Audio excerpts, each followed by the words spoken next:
lá, a gravação a partir de agora foi iniciada, sejam bem-vindos. Vamos ver quem está conosco aqui, a Arla, Luiz Carlos. Então agora vamos iniciar o compartilhamento do nosso slide. Vamos lá. Então, mais uma vez, é um prazer estarmos juntos. Estamos recomeçando aí a nossa segunda temporada de webs, as webs das aulas 9 até a 16, onde vamos agora ter um novo segmento, né, na nossa disciplina, que é Matemática Aplicada e Estatística. A partir de agora, nós vamos ter o enfoque em estatística. Então, todas as aulas a partir de hoje serão nesse novo conteúdo. Para alguns, dá até a sensação de que é uma nova disciplina, porque o enfoque de matemática é um, o enfoque de estatística é outro. Mas antes de iniciarmos os conteúdos, eu queria dar um breve lembrete para vocês. Queria falar sobre a PTI. Vocês fizeram a PTI? Como que está o andamento da PTI? Produção textual individual. Fez a primeira, né? O Luiz, que respondeu, né? E a Arla, você já fez, Arla? Acho que você já... Então, o lembrete para vocês, ainda não, né, Arla? Então, quanto antes, né, começa, não tem problema, mesmo que você não termine, começa a ler, acessa lá a primeira vez para dar uma lida, você pode salvar e voltar depois. Só cuidado para não salvar e enviar, porque aí você já gastou uma tentativa, tá? Antes de entregar, lembrando que tem aquele vídeo explicativo que eu deixei disponível para vocês, tá? Sobre a PTI, que é só assistir, quem ainda não viu. Deixa eu ver, o Luiz falou que tem uma dúvida em uma questão para afirmar. Ah, tá. Mas aí é a sua segunda tentativa, né, Luiz? Então, ainda tem tempo, tá, Luiz? Não a primeira ainda? Ah, tá. Mas ainda você está fazendo a primeira, vai mandar, né? Então, as dúvidas vocês podem perguntar também no fórum, tá? A gente vai poder sempre responder para vocês, ajudando com o conteúdo e não propriamente, lógico, né, não pode falar propriamente da resposta, né? Porque são questões que vocês precisam resolver. Mas sempre que vocês questionarem no fórum, é possível dar dicas, falar sobre o conteúdo para poder ajudá-los. Então, vocês podem sempre acessar o fórum, tá? E colocar lá as dúvidas da PTI. Façam sempre, né, com calma, mas vão aproveitando o prazo e fazendo, tá? Para não ficar tarde e não atrasar vocês, ok? Então, esse é o nosso breve recado antes de iniciarmos o conteúdo de hoje. Agora sim, vamos iniciar o conteúdo das aulas 9 e 10. Vamos iniciar agora falando dessa nova fase da nossa disciplina. E a boa notícia é que nessa nova fase, né, a maioria dos alunos até preferem estatística, né? Muitos consideram que é mais fácil. Então, essa é uma boa notícia, né? Mas vamos ver, então, o que é estatística. Então, um pesquisador, um profissional, ele muitas vezes se depara com alguns problemas, né? Onde ele tem que analisar, entender o que? Um conjunto de dados, de acordo com o seu objeto de estudo, né? Então, para analisar esse conjunto de dados, a estatística ela ajuda na organização e na análise dos dados, tá? Então, é necessário sempre trabalhar os dados para transformá-los em informações. Isso é muito importante, porque quando você tem um conjunto de dados que estão desorganizados, você bate o olho e você não entende nada, você não consegue tirar nenhuma conclusão. Então, para poder fazer o que a gente chama de inferência, tirar conclusões, é necessário organizar esses dados, aí eles viram informações que nos transmitem algo importante sobre o que estamos estudando. E quando organizamos esses dados, conseguimos comparar as informações, os resultados, julgar, né, algumas informações. Então, esse é um dos objetivos também da estatística. E vamos ver alguns conjuntos de técnicas, né, que servem para coletar e organizar esses dados. Então, aqui é uma parte mais teórica, só falando do objetivo geral da estatística. Então, realmente, ela ajuda, né, em diversas áreas, ela está presente em qualquer área do conhecimento. Vocês vão ver a estatística ou dados estatísticos que foram produzidos por alguém, em tabelas, gráficos, medidas importantes, que vocês vão precisar analisar. Então, por isso que é muito importante essa parte da estatística, para que vocês possam, posteriormente, fazer outras análises em outras áreas do conhecimento. Tá? Boa tarde, Eduardo, seja bem-vindo. Então, agora, temos aqui alguns outros dados que são bastante importantes, né, sobre a chamada estatística, né? A questão da variabilidade. Os fenômenos, eles variam, são chamados fenômenos aleatórios. Tem diversos fenômenos que mudam o resultado, cada vez que você faz uma nova tentativa, o resultado é outro. E aí você vai buscar estudar essas variáveis, essa variabilidade, para que você possa encontrar um padrão de variação, né? Esse padrão de variação ele é muito importante, mas com a ajuda da estatística a gente consegue alcançar, né? E esses fenômenos chamados aleatórios, como eu disse, eles se repetem muitas vezes e cada vez sai um resultado diferente, não dá sempre mesmo. Mas tem alguns padrões de repetição, que são as chamadas regularidades. Nós vamos estudar isso também na estatística. Então, a estatística ela traz muitas técnicas, né, que vai nos ajudar a analisar essa variabilidade e os padrões, né, que existem dentro dessa variabilidade. Tá? Então, aqui é uma introdução breve, né, sobre o que nos espera na estatística. Ela realmente nos ajuda na tomada de decisão, análise, organização de dados. E quando há uma grande variabilidade, porque são realmente fenômenos aleatórios, nós vamos ter a ajuda da estatística para inferir alguns resultados. Vamos então lá, iniciar com a nossa estatística, aqui é a nossa introdução, né? Falando agora das áreas estatísticas, nós temos a divisão em 3 áreas importantes, tá? Uma dessas áreas é a amostragem e planejamento dos experimentos. Para que serve essa área, né, da estatística? Nós vamos coletar dados, né, analisá-los, né, submetê-los a um estudo a partir de um processo de amostragem, né, porque muitas vezes é muito amplo, né, o cenário que eu preciso fazer análise, eu preciso trabalhar dentro das amostragens. Aí nós temos aqui a divisão da estatística descritiva e inferência estatística, onde a descritiva vai trazer algumas técnicas para a organização dos dados e a sintetização dos mesmos. Já a inferência estatística, ela vai ajudar na tomada de decisões, porque ela já envolve a teoria das probabilidades, que é aquela parte que eu falei para vocês no slide anterior, da variável aleatória, né? Que cada vez produz um resultado diferente, mesmo que haja muitas repetições. Então, temos aqui, basicamente, um mapeamento, né, bem sucinto do que a gente estuda na estatística em termos teóricos.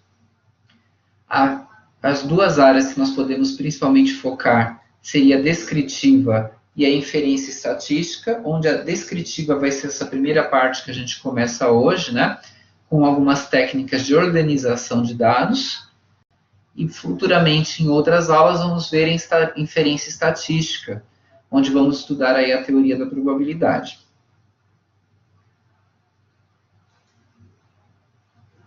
Então, pensando agora nessa introdução, onde vamos ver a organização dos dados, tem alguns termos que é importante que vocês guardem, né? Por exemplo, população. O que vem à mente de vocês com a palavra população? População, às vezes, lembra habitantes de uma cidade, né? Mas, lógico que isso se aplica também em estatística, mas a estatística é mais ampla, a ideia de população. Se você tiver um conjunto de bactérias, é população. Se você tiver um conjunto de parafusos, que você vai analisar a qualidade dos parafusos, é a sua população. Então, a população, ela pode ser, na estatística, pessoas, né? Ou coisas diversas, mesmo que elas sejam inanimadas, tá? Mesmo que a gente esteja falando de parafusos, um conjunto de 1000 parafusos, eu vou fazer a análise deles, né? É a minha população. Então, qualquer que seja o grupo que eu quero fazer observações importantes, né? Analisar um determinado fenômeno, esse grupo inteiro é a população. Mas eu consigo analisar sempre a população inteira? Às vezes é muito amplo, na verdade. Por exemplo, processo eleitoral.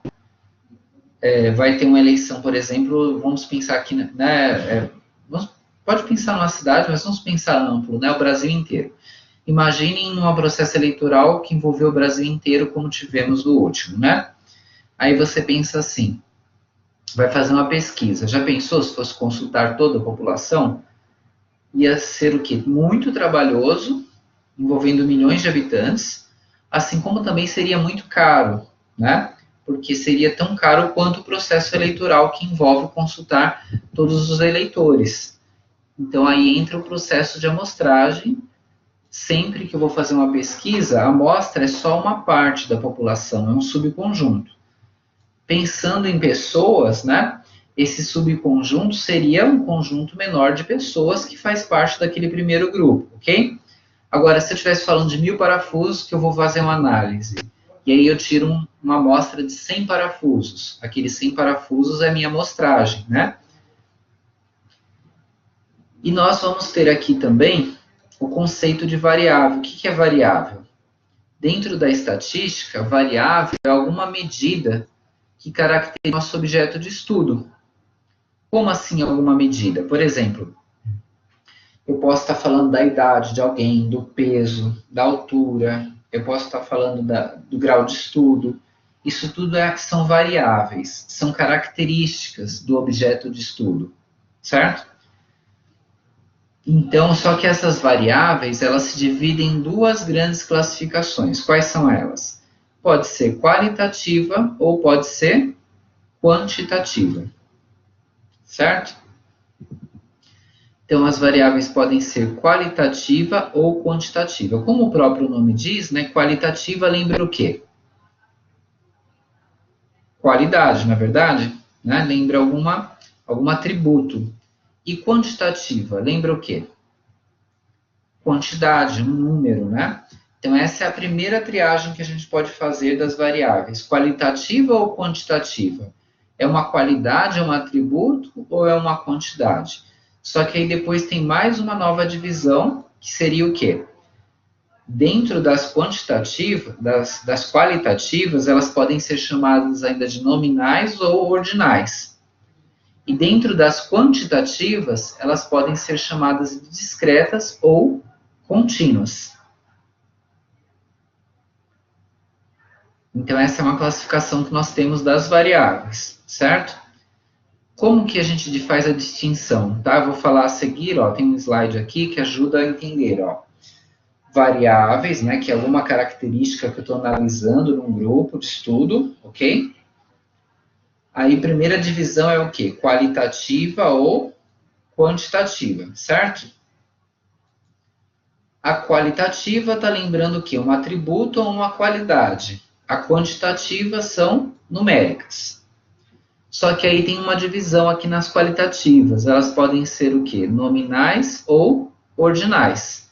O que isso quer dizer? Como a palavra ordinal já mostra, ordinal lembra o que para vocês? Essa primeira palavra aqui, ó. Deixa eu apagar para mostrar. Então, aqui, ó, ordinal. Lembra o quê? Lembra ordem, certo? Mas pode terminar de escrever, Luiz. Não tem problema, não. Aqui eu terminei respondendo, né? Lembra a ordem. Isso mesmo. E a nominal, né? Ela é só uma classificação escrita, né? Ela não importa a ordem. É só um registro, tá?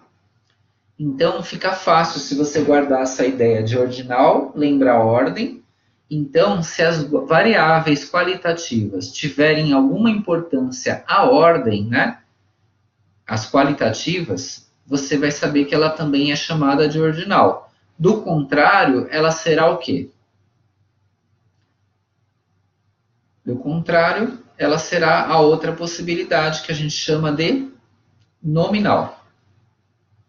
Então, ó, ordinal, exemplo, ó, grau de instrução. Não tem uma certa ordem? Você pode estar no ensino fundamental, médio, superior, certo? Não tem uma ordem? Classificação no concurso, faixa etária, não tem a ordem das faixas etárias, né?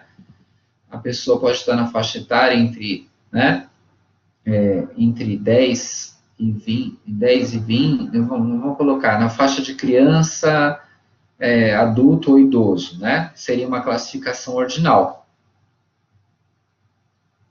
Agora, se você pensar num questionário que pergunta o sexo, pergunta a religião, pergunta a cor dos olhos, tem alguma ordem nisso, né? Na resposta, né? Variável sexo, masculino ou feminino, então não tem ordem, né? Religião, também não tem ordem. Cor dos olhos, não tem ordem. É só ali o registro da informação, então ela é nominal, tá? Agora, as quantitativas, que eu vou apagar aqui para riscar do outro lado, ó, elas podem ser o quê? Ó, discretas ou contínuas. As discretas, elas estarão relacionadas com números inteiros, quantidades inteiras. As contínuas permitem intervalos de informações. Vamos ver então aqui, ó, discreta, ó, quantidade de estudantes em uma disciplina. Quantos estudantes que tem nessa disciplina aqui que nós estamos, né, juntos? Vamos supor que tenha 100 estudantes no total. Eu não posso falar que assim, eu tenho 99 alunos e meio, né? Não seria correto. Por quê? Alunos, obrigatoriamente, tem que ser uma quantidade inteira. Então, as variáveis quantitativas discretas são sempre números inteiros, vem de um processo de contagem, tá? Ó, quantidade de cômodos em uma casa. A casa tem 4 cômodos, tem 5, tem 6, ela não pode ter 4 cômodos e meio, né? É um processo de contagem. Então, as discretas, elas vêm de um processo de contagem simples. Agora, as contínuas, elas não entram no processo de contagem, né? Por quê? São intervalos de informações. Quando você pensa na altura de alunos, né? Se você vai lá e você pega alunos que estão na faixa entre 1,50 m e 1,60 m, 1,60 m e 1,70 m. Várias possibilidades, né, de alturas que você pode ter com os seus decimais, que você tem tantas possibilidades dentro de um intervalo que às vezes é até difícil, né, você falar todas as possibilidades, porque tem sempre um decimal a mais que pode fazer diferença entre uma altura e outra, né? Então, não é registrar as alturas dos alunos não é um processo de contagem, né? É um processo que registra algumas mensurações que podem ficar dentro de um intervalo, que é a forma mais prática de registrar as alturas, tá? Tempo de voo entre duas cidades também, né, não é um processo de contagem, né? É um processo de mensuração que permite os decimais que você pode deixar dentro de um intervalo para registrá-los. Por exemplo, quanto tempo de voo entre 0 até meia hora, ou de meia hora até 1 hora, né? Ou então, aí você tem várias possibilidades com, né, os decimais aí, se você estabelecer os intervalos. Peso de mercadorias também é uma variável quantitativa contínua, né? Por quê? Não é um processo de contagem, peso de mercadorias, né? É um processo de mensuração, onde você vê o peso e ele pode, né, ter valores decimais, e a forma mais prática, quando você está tabulando essas informações, é registrarem dentro de intervalos, coloca os dois limites, o da esquerda e da direita, né? Quantas mercadorias pesam entre 5 e 10 quilos, entre 10 e 15 quilos, por exemplo, né? E vai fazendo os intervalos. Pessoal, alguma dúvida até aqui? Alguma pergunta?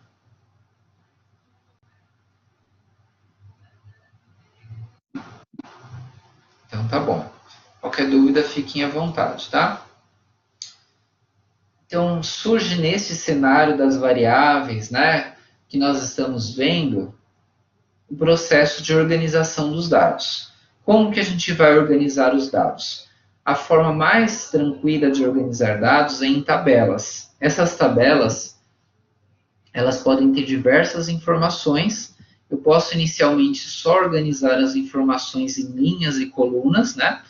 Então, as tabelas sintetizam bastante as informações, como, por exemplo, aqui, quando está falando do modelo, né? Depois traz o ano, tipo de franquia,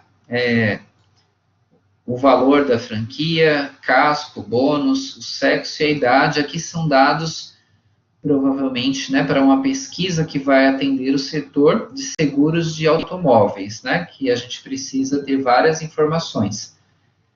Então, aqui é uma tabela simples, não passou por nenhum processo mais elaborado, né, só organizou em linhas e colunas para ficar mais prática a visualização, tá? Aqui não teve nenhum processo mais elaborado ainda. Mas só o fato de eu colocar numa tabela com linhas e colunas, eu já organizei uma primeira forma de, né, tabulação dos dados por meio da tabela, tá? Mas agora a gente vai ver um modelo de tabela que é muito usado em estatística, que é chamada de distribuição de frequências.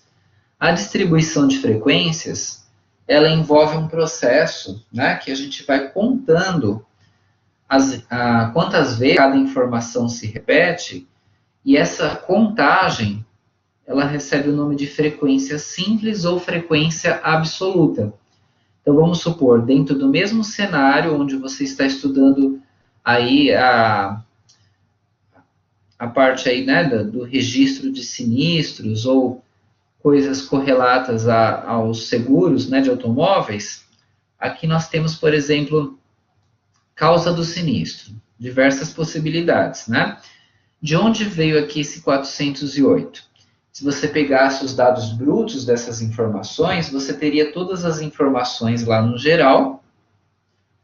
E aí, nessas informações no geral, elas forneceriam para a gente os dados da pesquisa dentro de um questionário, onde as pessoas, né, foi aplicado o questionário consultando as pessoas, ou no caso aqui, como são dados de uma seguradora sobre os sinistros, ela levantou isso, né, nos arquivos, mas vamos supor que você tivesse 408 informações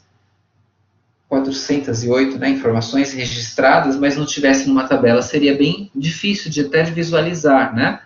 Fica com o campo visual carregado. Então, aqui foi feito um primeiro processo de contagem. Quantas colisão, perda total? 24. Roubo e furto? 22. Incêndio? 1. Outros? 247. Essas contagens vieram lá dos dados, né, que já foi levantado pela seguradora. Aqui estão sendo organizados. Esse processo de contagem de cada informação é o que a gente chama de frequência, que é o que está aqui, que é chamado de frequência ou frequência absoluta. Nós temos também a chamada frequência acumulada, frequência absoluta acumulada. Qual que é a diferença de uma e da outra?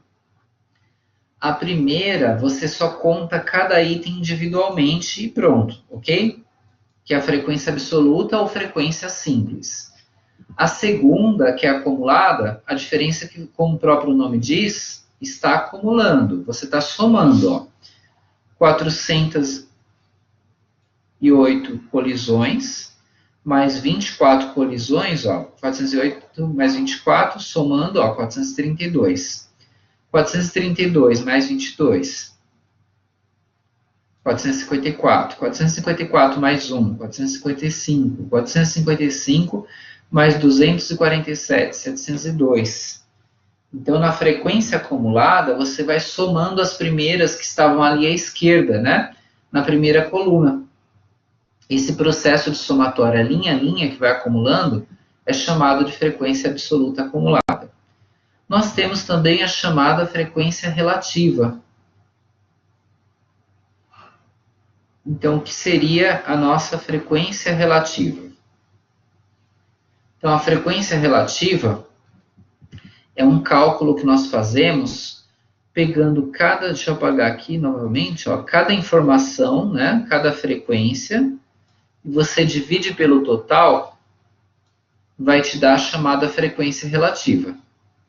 Então, ó, 408 dividido por 702, que você está vendo aqui embaixo, se você bater a conta aí, você vai achar 0,5212. Depois, se você pegar 24 dividido pelo mesmo 702, que é o total, quanto que você vai achar? Esse número aqui, ó, 00342. 22, que é o próximo, pega pelo total, que é o 702, vai dar 0,0313. E assim sucessivamente. Então, cada parte ali da frequência absoluta, que é a primeira coluna, você divide pelo total lá embaixo essa divisão dá esse índice, que é a frequência relativa, que em alguns contextos nós podemos escrever em porcentagem, multiplicando eles por 100, mas aqui não está multiplicado por 100, só foi feita a divisão. E temos também a frequência relativa acumulada, que é quando a gente faz esse processo também de somatória, igual nós fizemos na primeira coluna, só que agora nessa coluna aqui da frequência relativa, você vai acumulando e vai somando. Ó. A primeira sempre vai ser igual, a 0,5212, 0,5212.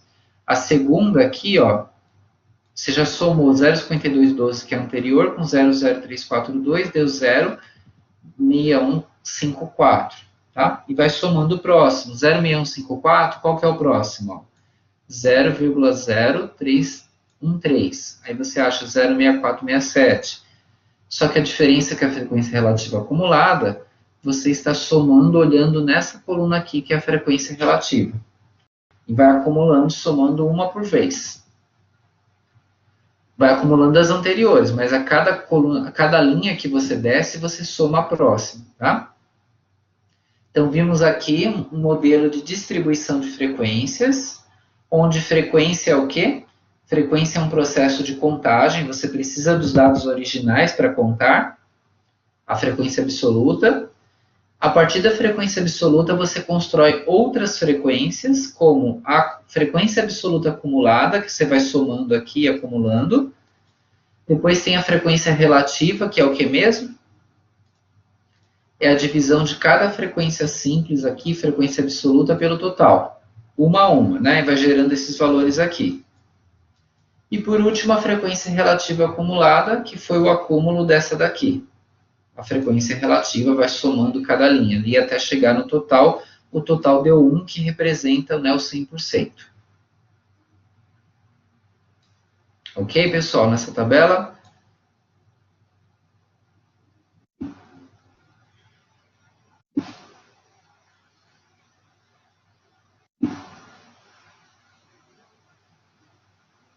Então, tá bom.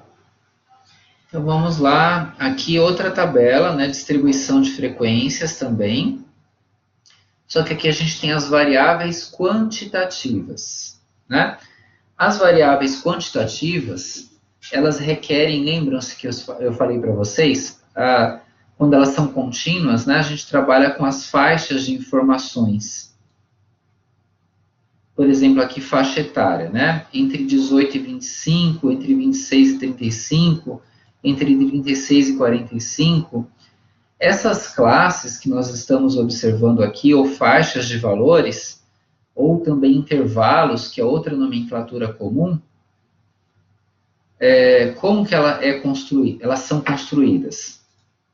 Eu precisaria ter os dados originais, e aí eu pegaria, ó, para construir quantos intervalos, tem essa fórmula aqui, ó, número de intervalos. Eu poderia pegar a amplitude total. O que é amplitude total? Se você tivesse com os dados originais, lá das faixas etárias, você ia ver qual foi a idade máxima e a idade mínima e faz a diferença. Isso é amplitude total. Sempre o valor máximo menos o valor mínimo. E você tiraria a raiz do número de elementos, por exemplo, né, aqui no caso são 702 elementos, no total, você tiraria essa raiz, daria um número de intervalos. Essa é uma técnica que você pode usar para delimitar quantos intervalos. Mas nós não vamos ficar focando muito nesse processo de construção e decisão de quantos intervalos. Nós vamos focar mais na ideia da análise da tabela, tá? E entender a tabela construída. Mas mesmo assim eu estou comentando de onde vem a tabela, né?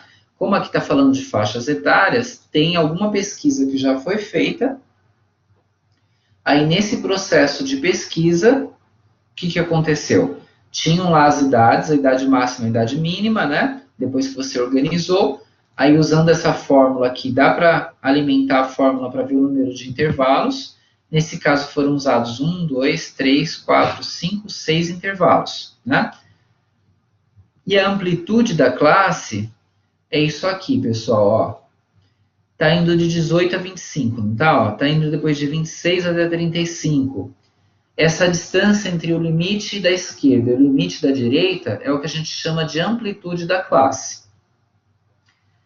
Uma forma padrão de decidir a amplitude de cada classe é pegar a amplitude total das informações, que é o valor máximo menos o valor mínimo, e dividir pelo número de intervalos. Então, é uma forma de você decidir, né, a amplitude da classe. Como aqui, vamos supor que você fez o cálculo nessa fórmula, você já sabe quantos intervalos. Aí você pega o número de intervalos, colocaria aqui, em cima a amplitude total, que é o valor máximo menos o valor mínimo lá dos dados originais que você tivesse na pesquisa. Aí daria a amplitude, que seria essas variações aqui dentro de cada faixa de informação, que em geral a gente procura trabalhar fixa, né, essa variação.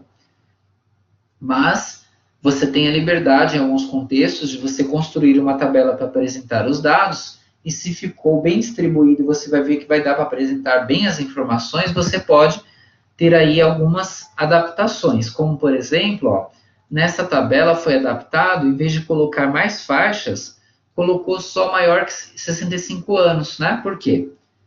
Porque assim ficou mais prático para pegar todo o pessoal acima dessa idade, né? Que estariam enquadrados aí todos, né? Dentro de uma faixa que já são idosos, mas já estão aí avançando para uma idade maior, né? Que seria um outro perfil, um outro quadro, um outro cenário, né? Mas aqui as faixas de informação, elas ficaram, por exemplo, aqui entre 18 e 25, variação de 7 anos. Entre 26 e 35 ficou com a variação de 9 anos, né? De 36 a 45, novamente variação de 9 anos. 46 a 55 ficou com variação de 9 anos. E aqui 56 a 65 também 9 anos. Percebam que não ficou uma variação fixa nesse caso, porque são faixas de idade, né, faixa etária. E às vezes você dá uma adaptada para manter alguns perfis que você já estudou que existem em determinadas faixas etárias, tá? De onde vieram essas quantidades aqui? 100, 64, 205, 111, 69, 53. Alguém, né, que teve acesso a essa pesquisa, né, pegou os dados brutos lá, que eram 702 dados, ó, eram muita informação. Imagine que tivesse nessa tela 702 informações. Não seria muita coisa para nós olharmos, né? Seria muito carregado, né? Então a tabela já resumiu bem. E aqui estamos com faixas de informações. E nessas faixas de informações, ou classes, ou intervalos, nós temos aqui as nossas quantidades, que são as frequências absolutas, e depois, posteriormente, as frequências relativas. A frequência absoluta, alguém contou quantas pessoas tinha entre 18 e 25, 100 pessoas. Entre 26 e 35, 164 pessoas, alguém contou. Entre 36 e 45 anos, 205 pessoas. Alguém já fez esse processo de contagem e tabulou aqui para a gente, certo? Se você tivesse os dados brutos, 702 informações, você teria que fazer essa contagem para organizar essa frequência absoluta. E a frequência relativa, como eu comentei no slide anterior, como que a gente faz o cálculo mesmo? Nós vamos fazer uma divisão, né? Nós vamos dividir o Q pelo Q. Na frequência relativa, para achar essas informações aqui. Nós vamos pegar as informações da frequência absoluta, né? Ó, uma por vez, e dividir pelo Q. Absoluto pelo, isso, o valor, né, da classe pelo total, né, que é o 702. Bem, Luiz.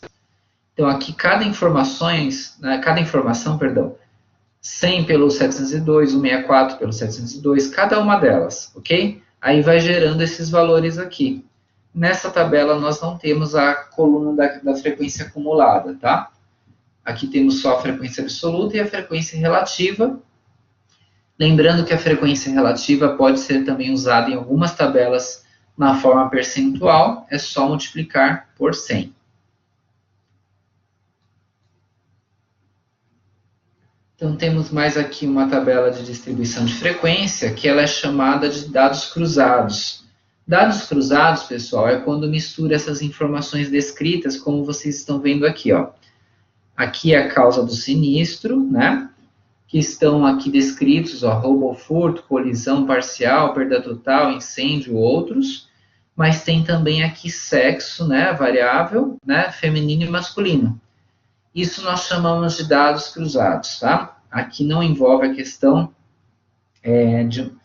daquela contagem de frequências propriamente, né, mas que a gente não tem uma coluna chamada frequência aqui, né? Nós temos o que a gente chama de dados cruzados porque estamos misturando informações.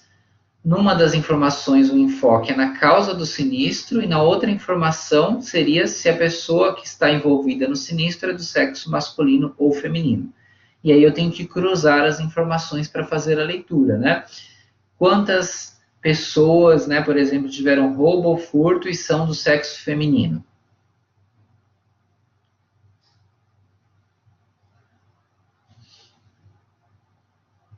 Então, ó, roubo ou furto e são do sexo feminino. Ó. Eu vou olhar dados cruzados, eu vou olhar aqui, ó, né? Se eu fosse olhar, né, agora, colisão parcial, né, do sexo feminino, quantos que eu tenho? Ó? 249. Colisão perda total, do sexo feminino, 11. Agora, se eu olhar masculino, está aqui embaixo, ó. Roubo ou furto, 11.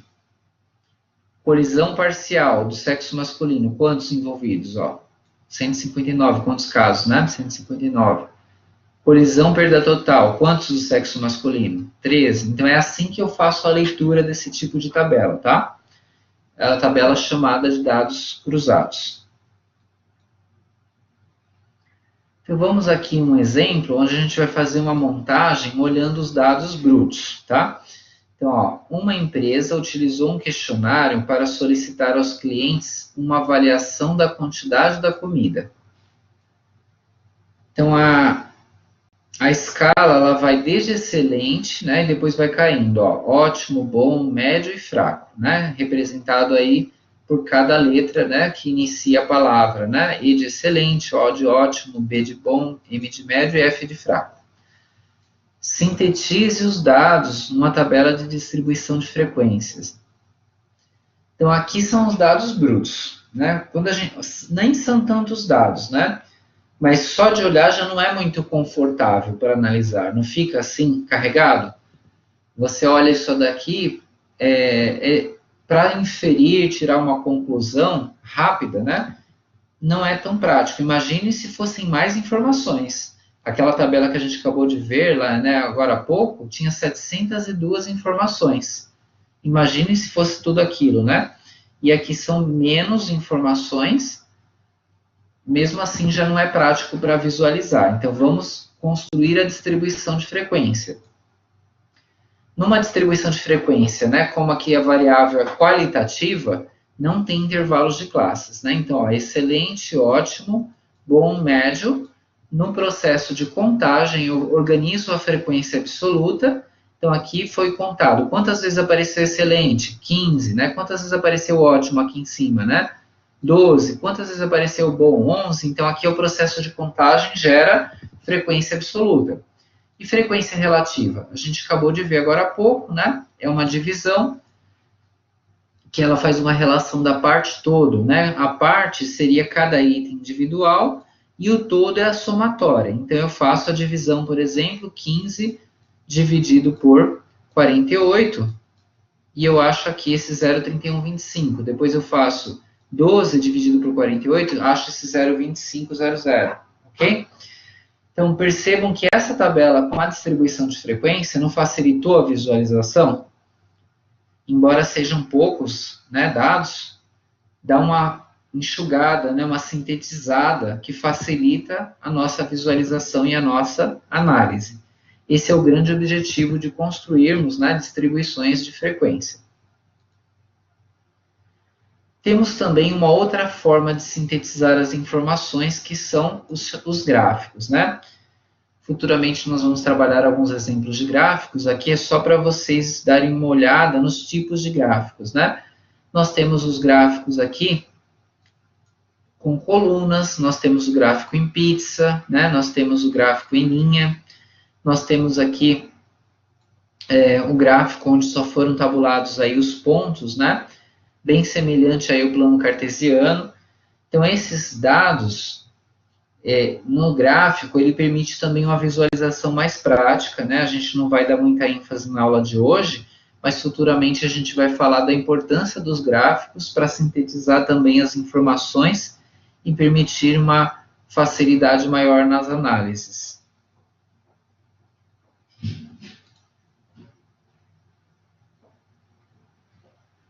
Então, agora nós vamos falar um pouco de algumas medidas importantes que aparecem no nosso cenário aqui da estatística, e uma delas, né, que é chamada medida de tendência central, ela é muito conhecida.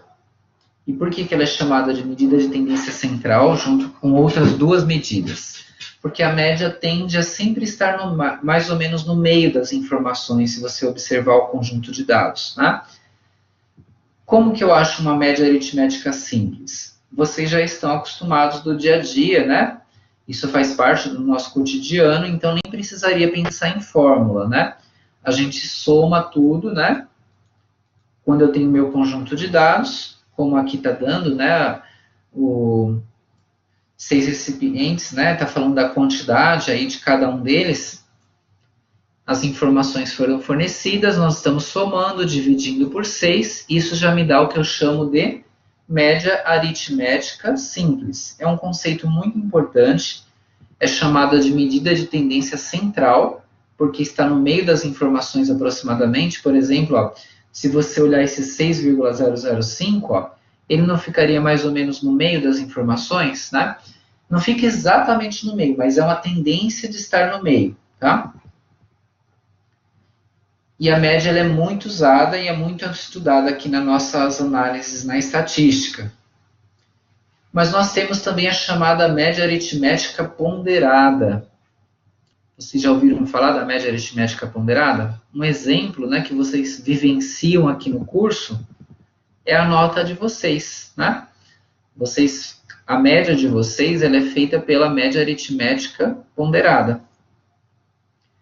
Então, por exemplo, nós temos na nossa metodologia os exercícios de múltipla escolha que tem peso de 20%, a atividade de produção textual individual que tem peso de 20%, prova 1 e prova 2, ambas têm peso cada uma de 30%. Se nós fôssemos calcular a média de vocês, esse processo que a gente faz é o chamado média aritmética ponderada. Por quê? Se você pegar que o peso da múltipla escolha é de 0,2, né, porque vale 20%, você primeiro teria que calcular a média simples das suas notas do teste. A média simples seria o quê? Somar as suas notas do teste e dividir pelo total de testes. Isso varia um pouco por disciplina para outra. Tem disciplina com 4 testes, tem disciplina com 3 testes. Isso pode variar, né, de uma disciplina para outra, tá? Mas supondo que tenha um padrão de 4 testes, seriam 4 notas, divide por 4, a sua média dos testes seria 8,5. Esse 8,5, você teria que multiplicar pelo peso 0,2, porque tem um peso de 20%. Vamos supor que você tirou na PTI nota 8. Aí você ia multiplicar por 0,2 a sua nota da PTI, tá? Já estou considerando sua maior nota aqui da PTI, tá? Porque você tem 2 oportunidades, pelo menos aqui na matemática aplicada e estatística, né? Que é o modelo de correção automática. Vocês têm 2 oportunidades e prevalece a maior nota das duas, tá? Então, já peguei aqui a maior nota no exemplo. 0,3 é o peso da prova, supondo que você tirou 5 na primeira prova. 0,3 é o peso da segunda prova, supondo que você tirou 4 na segunda prova. Você soma tudo, vai dar a sua média. Geralmente, na média aritmética ponderada, também tem que dividir pela soma dos pesos. Mas alguém saberia dizer por que nesse caso não precisou dividir pela soma dos pesos? Se eu somasse os pesos aqui, ó, o primeiro peso é de 20%, que seria 0,2. O segundo peso é de 20%, que também é 0,2. O terceiro peso é 0,3, que seria 30%. A primeira prova, 0,3. Se eu somar essas informações, 0,2, 0,2, 0,3, 0,3, vai dar quanto? 0,2, 0,2, 0,4, mais 0,3, 0,7, mais 0,3 dá 1. Então, eu não preciso dividir por 1, tá certo? Então, se fosse um outro contexto, que a soma dos pesos desse um outro número que não fosse 1, você teria que dividir pela soma dos pesos na média aritmética ponderada. Na forma como nós temos a nossa metodologia avaliativa, fazendo os pesos em decimais, você soma, dá sempre 1 a soma deles. Então, não precisa dividir depois a somatória geral por 1, tá? Então, não há necessidade. Alguma dúvida, pessoal, nesse exemplo?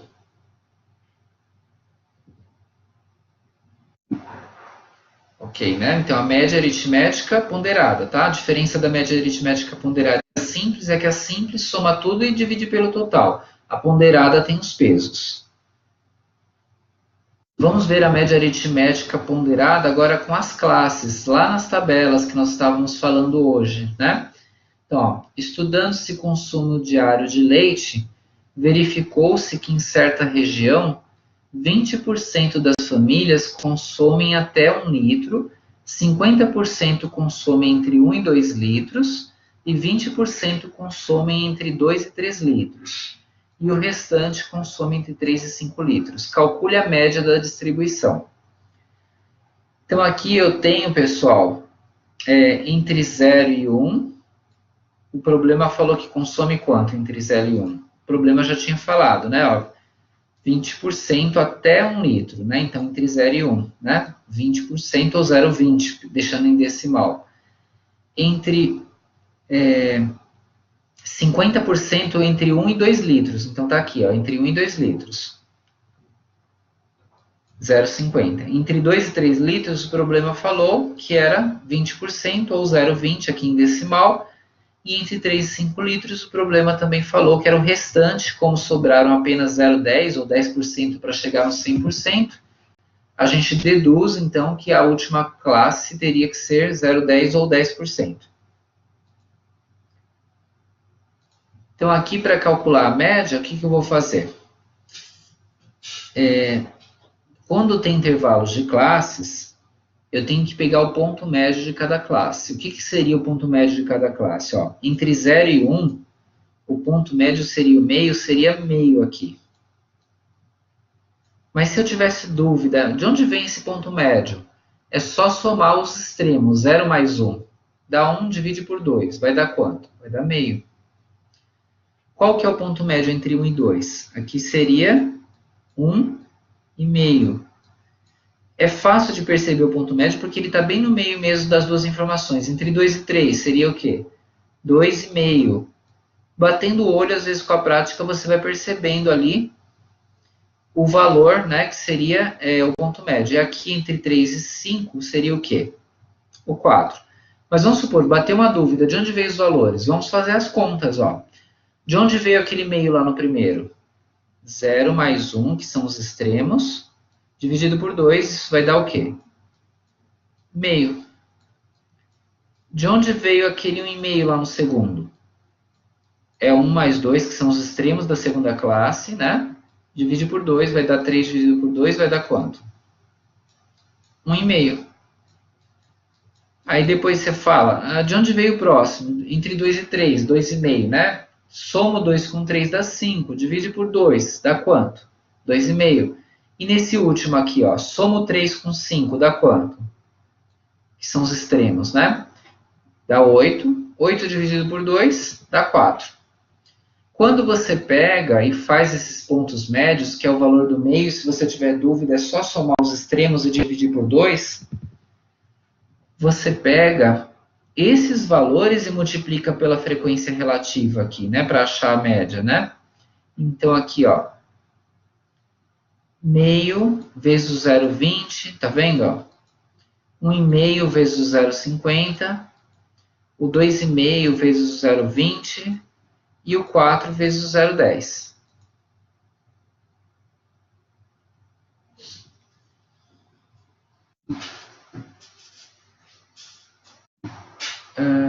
Não, nesse caso, não ia dividir por 3 em nenhuma situação, porque o ponto médio, Luiz, é sempre a média dos dois números que são os extremos da classe. Então, os extremos da classe é o valor mínimo, que é o da esquerda, e o valor máximo, que é o da direita, limite inferior e limite superior, como nós chamamos. Então, cada intervalo de classe, você soma e divide por 2, tá? Qualquer tabela sempre vai ser assim, ponto médio. Então, em média, né, você pode até ter, em outros contextos, a divisão por 3, 4, por outros números, por vários números. Mas, nesse contexto do ponto médio que eu estou falando de cada classe, que eu coloquei aqui em vermelho, né, ó, aqui, tá vendo? Ó, esses pontos médios, sempre é a média do intervalo de classe, é o valor do meio. E eu preciso deles porque eu preciso multiplicar por alguma informação para achar a média. Como é um intervalo de classe, nós pegamos o que é chamado de ponto médio daquele intervalo de classe. Mas em outros problemas, sim, pode ter a divisão por diversos números diferentes. Tá? Então, tá bom. Bom sempre perguntar. Espero que tenha esclarecido, mas qualquer coisa, se a dúvida ressurgir, fazendo algum exemplo, pode perguntar, tá, Luiz? Que a dúvida de um vale para outros, né? Então, outras medidas de tendência central. Como eu havia dito para vocês, o que é uma medida de tendência central? É uma medida que está geralmente no centro das informações. A média é uma delas, mas nós temos também a mediana e a moda. Ó. O salário médio inicial, aqui faltou o L, né? De 1996 a 97 para novos graduados em contabilidade, né? Aqui é uma pesquisa americana, por isso que está em dólar, né? 30.393 dólares, né? É o salário aí anual, né? Porque é muito comum lá os americanos falarem em termos de salários anuais, né? Então, uma amostra dos salários iniciais é representada a seguir. Os dados estão em milhares de dólares. Então, aqui é a nossa amostra. Se eu quisesse calcular o salário médio, mediana e a moda, como que a gente faz? Vamos ver? Eu quero o salário médio, que a gente já falou um pouquinho da média, e a mediana, né? A gente ainda não falou, vou falar agora. E a moda também vou falar agora, tá? Então, para achar a média, é simples, é só fazer o quê? Para achar a média, soma tudo e divide pelo total, né? Então, se você somar tudo isso aqui batendo as contas, você vai ver que vai dar 923,1. Depois, se você dividir pelo total, se você contar aqui, você vai ver que tem 30 informações. Se você fizer a divisão, deu o quê? Deu a média, isso seria nosso salário médio da pesquisa, tá? Lembrando que essa pesquisa está falando de média de salário, né, de pessoas que estão ingressando no mercado de trabalho, por isso que fala salário médio inicial. E aí a média desses salários médios iniciais anuais, né, estão aqui representados. Nós só achamos a média somando tudo e dividindo pelo total de dados. É o que a gente já fez anteriormente nos outros slides, certo? Agora, qual é a mediana? A mediana que a gente organizou para vocês perceberem a ordem das informações. Ó. Nós temos 30 informações. Os salários aqui, lembram-se que eles estão em milhares de reais, né? Mas aqui está sintetizado porque não foi colocado zeros, fica mais prático, né?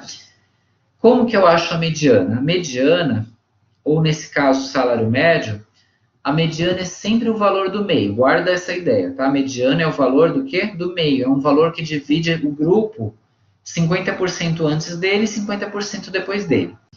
Como aqui a quantidade é par, nós temos quantos elementos? Né? 30. 30 não é uma quantidade par?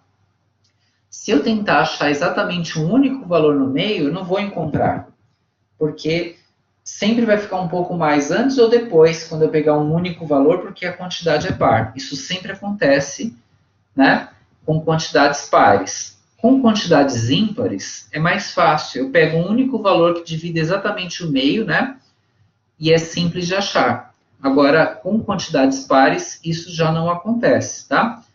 Então, com quantidades pares, eu vou localizar primeiro, ó, eu pego o total e divido por 2. Então, eu vou pegar duas posições, o que tiver na posição 15 ou 15ª informação, e eu pego mais uma, né? Então, vou pegar as que estão na posição 15 e 16, ó.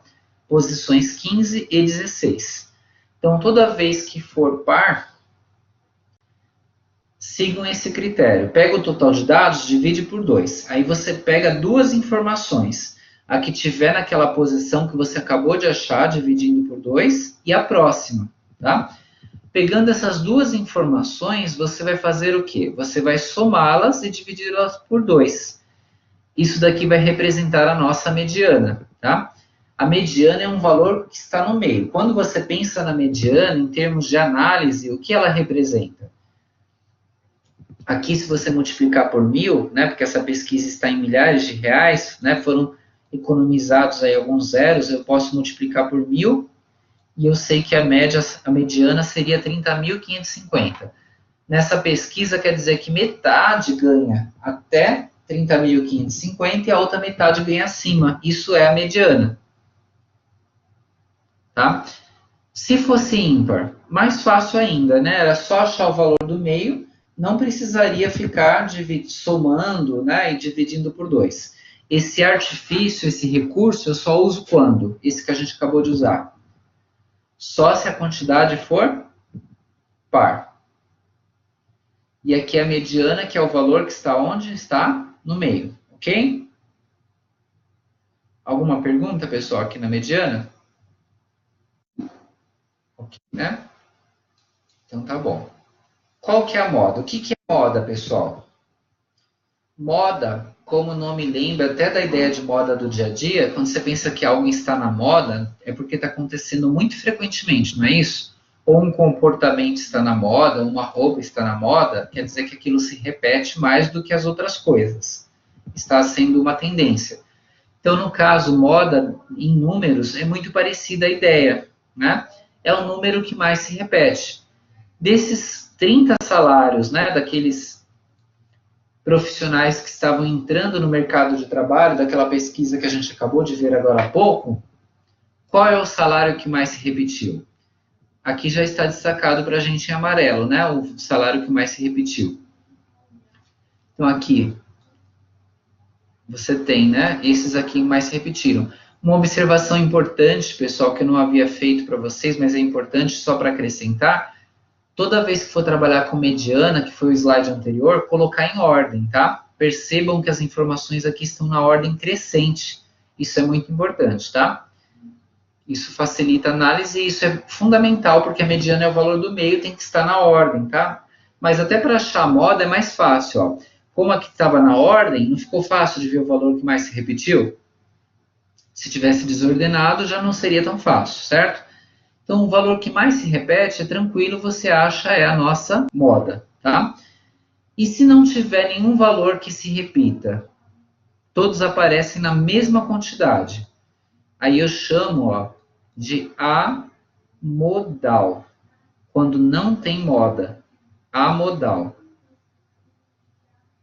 Não tem moda porque nenhum valor se repetiu mais que os outros. Não é esse caso, tá? Vamos supor que se você pegasse uma tabela, todos aparecem exatamente na mesma quantidade. Então, é amodal. Agora, se tiverem 2 ou 3 modas, você pode pegar mais de uma moda também. Vamos supor que tivessem mais salários que aparecessem 4 vezes aqui, mais uma outra informação que se repetisse 4 vezes. Eu poderia colocar 2 modas. Aí seria uma situação que a gente chama de bimodal. Ou poderia ser trimodal. Agora, o que não pode acontecer é que todos aparecem na mesma quantidade, aí não tem moda, aí eu chamo de amodal, quando nenhum se destaca, tá? Mas existe a chance de ter mais de uma moda também. Vamos falar agora da medida de dispersão. Até agora, né, a gente falou muito de média, né, mediana, moda, as tabelas, né? A gente falou a média, principalmente, a gente falou mais, a gente falou agora mais nos últimos slides da mediana, que é o valor do meio, a moda é o valor que mais se repete. Mas para fazer uma análise, a gente precisa também do desvio padrão. Por quê? Às vezes as médias podem ser tendenciosas. elas podem não refletir a realidade de uma determinada situação. Para complementar a análise de uma média, existe o chamado desvio padrão, e ele é chamado de medida de dispersão. Por que medida de dispersão? O que lembra para você a palavra dispersão? Algo que está disperso, não é isso? Algo que está espalhado. Então, o desvio padrão mostra se os valores estão muito distantes da média ou se eles estão mais próximos da média. Vamos ver nesse exemplo, né? A gente vai calcular a média, a mediana e a moda, e depois o desvio padrão dessas informações aqui. Para calcular a média, a gente já viu hoje, né, como que faz, soma tudo, né, e divide pelo total de dados, ok? Isso vai dar sempre a média. Tinha 7 dados, divide pelo total, a soma deles é a média. Para achar a mediana, como que acha a mediana? Tem que colocar na ordem, né? Aqui está na ordem, ó. Depois que está na ordem, o que a gente faz para achar a mediana? A gente vai verificar o valor que está no meio, né? Aqui no caso tem quantas informações? 3, 4, 5, 6, 7. Qual que é o valor que está aqui no meio, pessoal? Esse valor vai ser a mediana, tá? Eu não preciso calcular, eu não preciso fazer a soma igual no outro caso. Eu até coloquei aqui quantidade ímpar para mostrar que o exemplo anterior que eu expliquei era quantidade par. Por isso que eu precisei pegar os dois valores do meio, somar e dividir. Aqui a quantidade é 7, é ímpar. Então é mais tranquilo ainda, é o valor que está no meio. Desde que você tenha já colocado na ordem, é tranquilo de achar ali a mediana, tá? E agora a moda, tem algum valor que se destaca? Não, né? Nenhuma aparece mais vezes. Então é o que eu acabei de falar agora há pouco, é uma série amodal, tá? Não tem nenhum em destaque. E nós temos então agora que calcular o desvio padrão, né? Como que calcula o desvio padrão? Existe essa fórmula do desvio padrão. A fórmula do desvio padrão, sempre que necessária, vai ser fornecida numa prova para vocês, tá? E você faz cada informação menos a média, eleva ao quadrado e divide pelo total. Só que você faz isso com a ajuda de uma tabela. E aí, tendo a média, fica tranquilo, ó. Cada informação aqui, tá vendo, ó? Menos a média. A média é esse 170,63 que a gente já tinha achado no slide anterior. Então, faz cada informação, né? Menos a média, olha aqui, ó. 187,3 menos a média, que era 170,63, vai dar quanto? 16,67. 181,8 menos a média, 70,63, vai dar 11,17. E assim sucessivamente. Primeiro faz uma coluna para subtrair, todos menos a média, depois eleva ao quadrado. Aí nessa última coluna você faz a somatória. Tendo feito a somatória e dividindo pelo total, você tem o que a gente chama de variância. Mas a variância ela vem um pouquinho antes do desvio padrão. Ela é usada em alguns contextos, mas o mais importante mesmo é o desvio padrão. E o desvio padrão nada mais é do que a raiz da variância. Então, o valor que você achou na variância, fazendo esse passo a passo aqui que eu mostrei na tabela, cada valor menos a média, depois leva ao quadrado todas elas, soma aquela última coluna, dividiu aqui por 7, achou a variância, faz a raiz da variância, achou o desvio padrão. Então, é essa sequência que vocês seguirão para achar um desvio padrão. Que vocês percebem que na estrutura do desvio padrão, você não faz cada valor menos a média, né? Então, você está analisando a distância das informações em relação à média. Tendo a dispersão, né, das informações, o quanto elas estão espalhadas. E aí, para analisar o desvio padrão, surge um último valor que é muito importante, que é o chamado coeficiente de variação. Ele vai te ajudar a analisar a média e o desvio padrão, a relação que existe entre essas duas informações. Então, o coeficiente de variação, você pega desvio padrão e divide pela média, e faz vezes 100. Olha essa tabela aqui, essa situação. Ó. Um gerente de vendas está interessado em comparar o desempenho dos vendedores de 4 regiões em termos de homogeneidade das vendas. Para tanto, ele recebeu dados anuais sobre as médias por vendedor das quatro regiões sobre a sua responsabilidade. Ó. Ele quer ver a homogeneidade. O que é homogeneidade? Quer dizer se tem uma certa regularidade, um padrão, os valores estão próximos. Porque, às vezes, um vendedor ele pode produzir muito num período e menos no outro. Né? Então, ele não é um vendedor homogêneo, no geral. Ele é um vendedor que teve um desempenho heterogêneo, vamos dizer assim. Né? Para analisar se os valores não estão tão dispersos, né, se eles são realmente homogêneos, a gente faz as comparações assim. Ó. O problema deu a média está aqui, ó, nessa primeira coluna. O problema deu o desvio padrão. Aí, usando essa fórmula, a gente pega desvio padrão e divide pela média e faz vezes 100. Aqui não está vezes 100, tá em decimal, mas tudo bem. Cada desvio padrão dividido pela média deu esses valores que vocês estão lendo na última coluna. A minha pergunta agora para vocês é, qual que é o mais homogêneo? O mais homogêneo, você colocou que é o C, mas não tem problema. É que, na verdade, eu não falei como interpreta ainda a fórmula, Luiz, mas valeu pela tentativa, parabéns, tá? Na verdade, o mais homogêneo tem um menor coeficiente de variação. Porque aí mostra que a relação desvio padrão e média, né? A distância do desvio padrão para a média cada informação, a distância em relação à média é menor conforme o coeficiente de variação é mais baixo, tá? Porque ó, o nome diz coeficiente de variação. Quanto maior, mais heterogêneo, mais espalhadas as informações. Quanto menor, mais homogêneo. Agora, mudando a pergunta, então, qual que é o mais homogêneo? Voltando à pergunta, melhor dizendo. Isso, a B, muito bem, Luiz.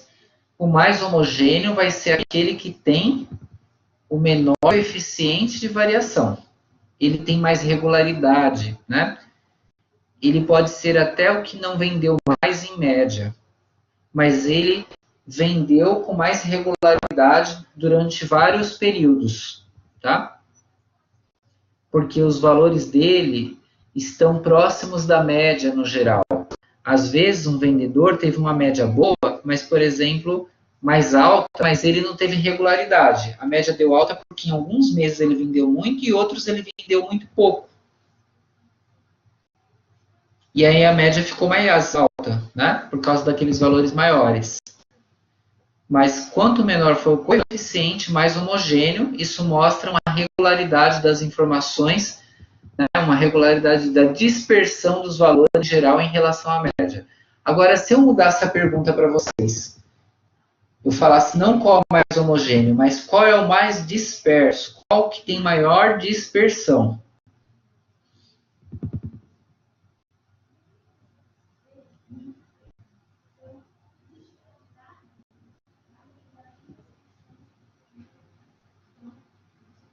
Então, é o inverso, né? É o que você já tinha respondido anteriormente, né, Luiz? O maior valor. A Arla também está convidada a sempre participar, tá? Tem mais aluno aqui, só que está com um número, não dá para saber o nome, né?